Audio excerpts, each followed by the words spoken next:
culture. Pour ma part, je suis élève de Socrate. L'ignorance est mère de tous les vices. Quand tu ne sais pas, tu es ignorant, tu es méchant, tu es violent. Donc, par la connaissance, par la rencontre, nous apprenons effectivement à émanciper de nos certitudes. Dimanche dernier, j'étais dans le 15e arrondissement pour un grand événement organisé par Paulette Correa, qui travaille à l'UNESCO depuis 43 ans. Son association s'appelle Dekal Chosan, c'est-à-dire comment préserver notre patrimoine culturel en France ici et à travers le monde. Et mon sujet était la transmission intergénérationnelle. C'était très dur, parce que j'ai initié un concept qu'on appelle la théorie de l'entonnoir. J'en ai parlé tout à l'heure avec mon ami Traoré et mon ami Baba. C'est-à-dire que je fais partie de ces gens-là qui disent que sucer l'os, sucer la moyenne, mais n'avalez pas l'os. C'est-à-dire que notre patrimoine est riche et varié, mais doit-on tout hériter? Et dans la transmission, il est important que les parents soient informés. Un parent qui n'est pas informé n'est pas un parent efficace. C'est important dans la transmission. Donc, dans mon travail, dans les universités, dans les associations, ou bien dans les familles, parce que je vais aussi dans les familles, ce qu'on appelle les visites à domicile. Je coach des travailleurs sociaux qui n'ont pas l'habitude d'aller chez les autres, parce que pour aller chez les autres, il faut les connaître.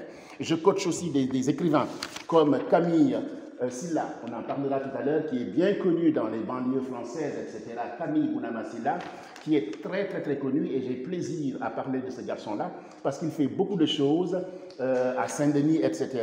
C'est lui qui a été un des premiers à initier, à prendre en charge des jeunes qu'on disait déshérités, précaires. C'est faux. Il dit il faut savoir les écouter. Et c'est du Socrate. Socrate, effectivement, qu'est-ce qu'il faisait? C'était, tu es intéressant, tu es une personne, tu es intéressante. Mais comment est-ce que je peux exploiter ton potentiel? C'est la théorie de l'accoucheur.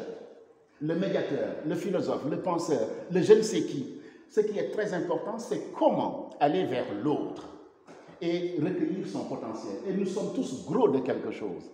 Les banlieues sont riches de quelque chose, mais on fait du racisme géographique, comme on dit en anthropologie, et il faut inclure tout le monde. Donc on est au cœur de l'événement. Tout mon travail, c'est véritablement d'informer, de partager le savoir, pour qu'effectivement, à chaque fois, on ait les épaules droites, la tête haute et avancée.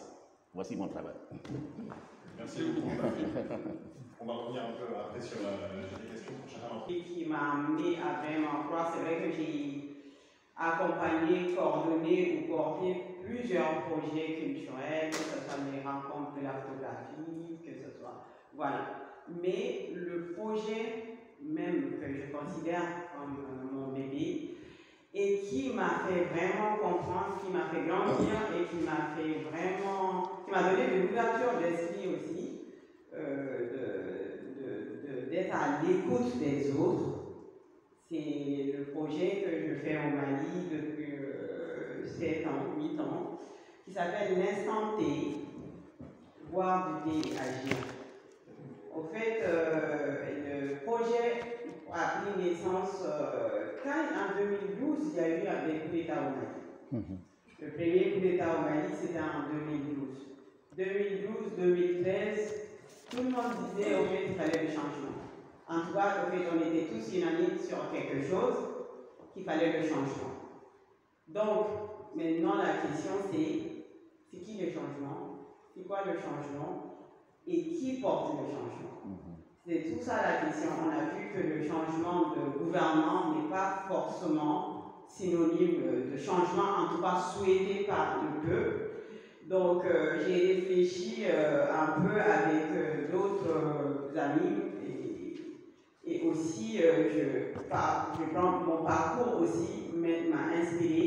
Entre les deux, c'est là où j'ai créé l'instant T. L'instant T, le concept déjà, c'était un peu une façon pour moi de rendre ce qu'on m'a donné. Parce que tout mon parcours, je viens d'une famille très modeste, mais j'ai toujours eu la chance de tomber sur des personnes qui m'ont donné ma chance et j'ai aussi su saisir ces opportunités qu'on m'a offert. Donc c'était à mon tour aussi de donner chance à d'autres plus jeunes que moi et à voir s'ils saisissent leur chance. Donc, je suis partie de ce qu'on appelle les grains au Mali. Les grains, ce sont des regroupements de jeunes c'est la structure sociale même, ça a une vraie histoire, c'est bien ancré dans la culture. En fait, il faut parler culture, ça c'est une des cultures. Aujourd'hui, le grain, c'est un lieu de socialisation, c'est un lieu où les jeunes apprennent à faire de la politique, à parler de tout et de n'importe quoi, et surtout les liens créés entre les membres d'un grain sont très solides. Et même mon père, il a presque 80 ans, il faut qu'il aille une fois dans son grain par semaine, sinon il ne va pas bien. Donc voilà, donc je me suis dit, au fait, pour moi le changement commence, je reste convaincue que ça commence par le bas. Parce que c'est le bas qui oblige la tête à changer les choses. Donc ce qu'on fait, on met en compétition les grains autour d'un projet d'intérêt général qui répond à un besoin précis de leur quartier et de leur environnement.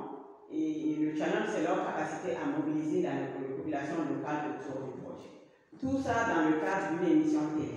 Je me suis inspirée aussi de la télé-réalité en Europe, d'où je dis que la double culture, c'est une très grande richesse. Parce que le fait que je sois entre ici et là-bas, je me suis imprégné. Ça m'a un peu saoulé. Et voilà, je suis allé vers le cinéma. Et ce qui est beau dans le cinéma, c'est que le cinéma, c'est un métier des gens humbles, en fait. Voilà. Et il y a quelque chose qui m'a tout de suite attiré, c'était quoi?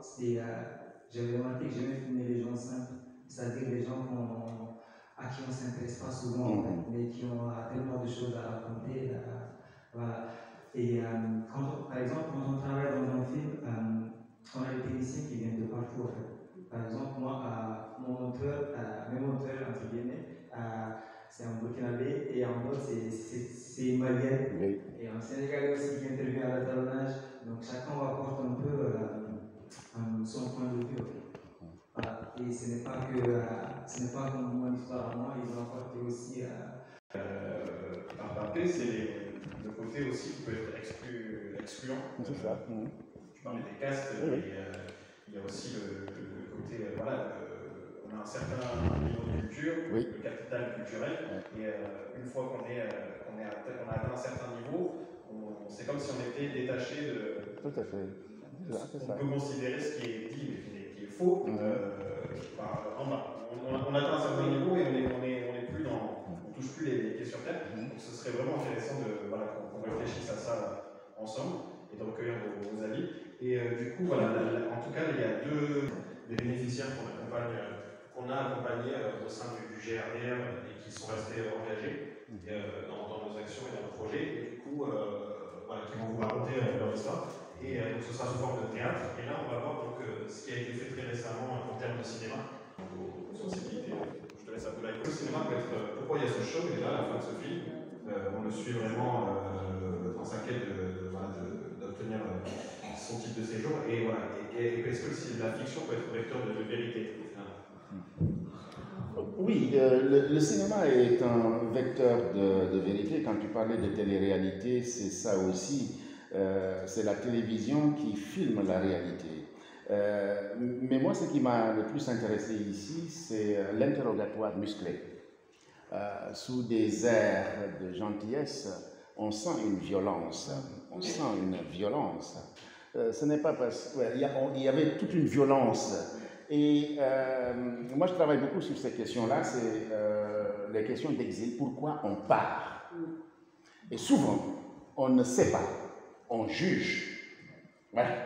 Et quand on interroge, vous voyez, il a eu du mal à arriver à dire le mal dont il souffrait.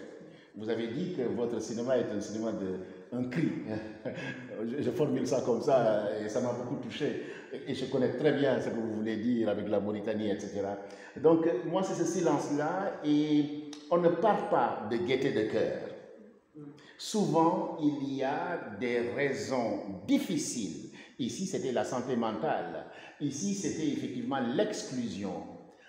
Je vous dis, comme la musique, qui est internationale, le cinéma, l'image est un vecteur de communion. On a une sensibilité. Quand vous regardez ce film-là, votre couleur n'a pas de sens. Ce qui est important, c'est votre cœur.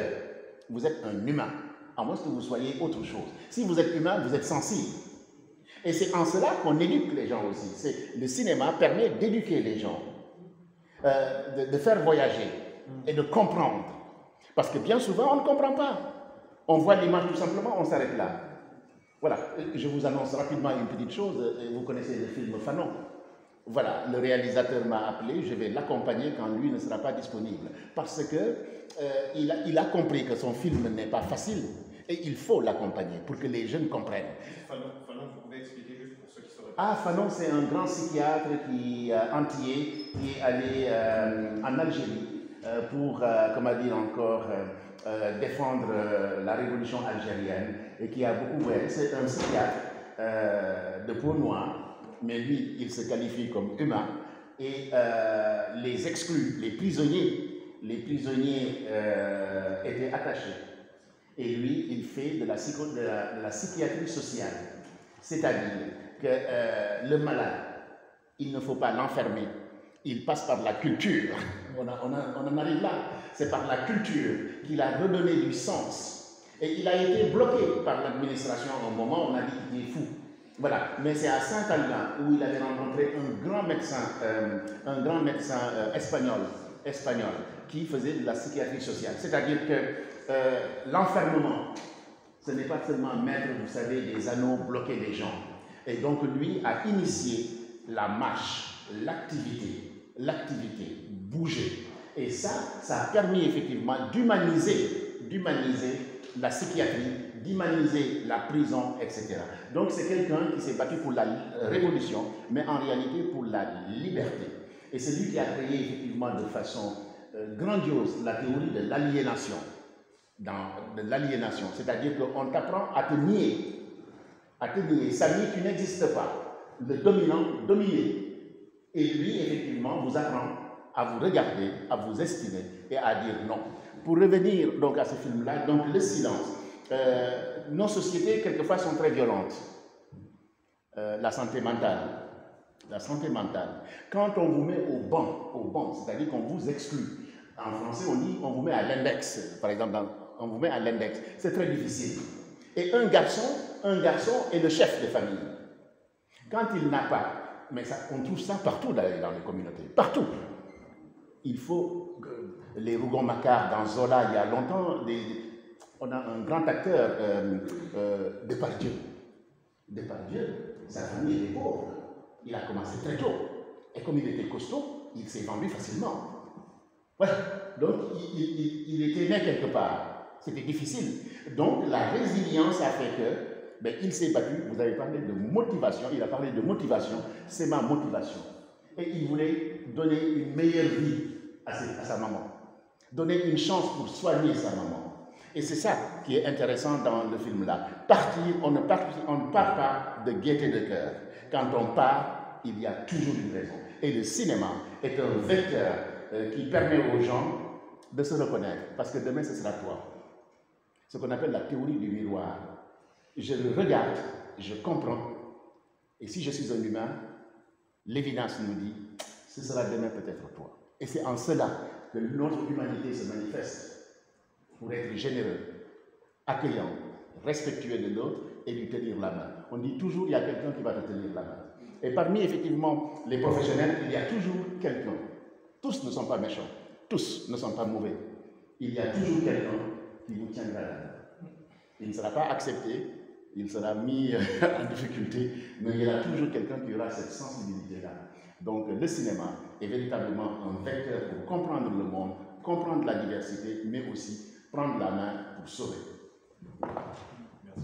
Je ne sais pas si je... Bien sûr. Devant cette dame qui lui pose la question, au fait, gentillesse, la violence, comme vous l'avez dit, déguisée en gentillesse, Au fait, pendant tout le trajet, quand j'étais les transports, j'imaginais Souleymane en Guinée. Qu'est-ce qu'il représentait? Le jour où il partait, quel espoir il apportait avec lui? Comment il voyait cette aventure, en fait? Parce que s'il s'attendait à ça, Souleymane ne serait jamais parti. Donc ça, c'est la surprise qui t'attend. Et on est à des échelles différentes, hein, mais on a tous été confrontés à ça un jour. Pour revenir à la culture, moi, le premier jour où je suis allée voir une assistante sociale, j'ai pleuré toute la nuit. Je parle beaucoup parce que je vois des gens qui veulent dire que quand on est capable ou on peut braver des obstacles, on peut franchir, on est prêt à tout pour, justement, pour soit à la recherche de quelque chose ou pour fuir quelque chose. C'est ça. Ouais, derrière, il y a des puissants derrière là. Suziel dit nos mots avec Edwige. Edwige, tu as le micro, vas-y. En fait, moi, ça m'inspire la force du désespoir, parce que malgré tous ces obstacles, malgré les murs toujours plus hauts, ils ont toujours ce courage qui les porte à aller au combat, en fait, au combat de leur vie, et bien souvent, malheureusement, les atterrissent en mer. Alors moi, ça m'évoque toujours l'exode. L'exode de partir pour trouver mieux, quoi, chercher quoi, et dans quel espoir. C'est tout. Alors moi, ça m'évoque, je vais peut-être un peu sortir de l'affect. Moi, en fait, ce qui m'interpelle, en fait, que ce soit ça ou dans le film, par exemple, c'est que moi, ce que ça interroge chez moi... Avec l'Occident n'est pas la même chose que l'histoire du Mali avec l'Occident. Et quand moi j'ai dit que c'est ici que j'ai su que j'étais noire, pas parce que je ne savais pas qu'il y avait des blancs ou bien il y avait du racisme, mais moi, je n'ai été victime de ça que quand je suis arrivée. Parce que mon environnement direct ne me mettait pas dans cette situation, mon environnement professionnel ne me mettait pas dans cette situation, et c'est pour ça que je dis que c'est ici que j'ai compris, parce que j'ai été victime de ça ici. Voilà, mais sinon je suis tellement consciente de la réalité. En fait, je reste sur le fait qu'en Afrique, il y a du bon, il y a du mauvais, comme ici, il y a du bon, il y a du mauvais. Il faut juste trouver ce qui t'arrange et en faire quelque chose d'adapté à là où tu vis. Voilà, c'est tout ce que je veux dire. Ce que vous dites est très pertinent. Il y a une jeune fille que j'accompagne qui a fait un film sur les Antilles qui s'appelle La Peau Chapée. La peau chapée, vous savez, c'est ce qu'on appelle le colorisme, si vous voulez. Le colorisme, voilà. Ce que vous dites, c'est ce que j'ai dit au début tout à l'heure, quand je disais que l'Afrique, tout n'est pas bon en Afrique et qu'il faut procéder par l'entonnoir. La distinction des couleurs existe bel et bien chez nous. Kourès, Oumioum, etc. La Blanche, la Signable de Saint-Louis ou de Gorée, les 4 communes, etc., etc. Donc on le connaît très bien. Et Fanon l'a très très bien dit sur ce que tu dis. Se reconnaître noir dans Fanon, c'est l'autre qui lui a dit qu'il était noir. Fanon le dit très bien. Et c'est là qu'il a frappé sur la table pour dire « je suis une personne ». Quand il est arrivé à l'hôpital, parce qu'il est noir, vous le savez très bien, cadre, médecin, on demande à la femme blanche « votre mari est où ?» Il va arriver, il était avec son mari, la femme était blanche. Mais vous voyez la déconsidération, mais ça tout le monde le connaît ça. Tout le monde connaît ces figures-là. Et c'est là que Fanon a dit, il est une personne, mais pas une couleur. Et moi, par exemple, le professionnel pour moi n'a pas de couleur, le médecin n'a pas de couleur, l'assistant social n'a pas de couleur, c'est un professionnel. C'est le professionnel qu'il faut voir, etc. Mais ça demande de l'intelligence, de l'intelligence et de la finesse d'esprit, ce qui n'est pas toujours facile. Cher aîné, on va laisser la place là. Bon,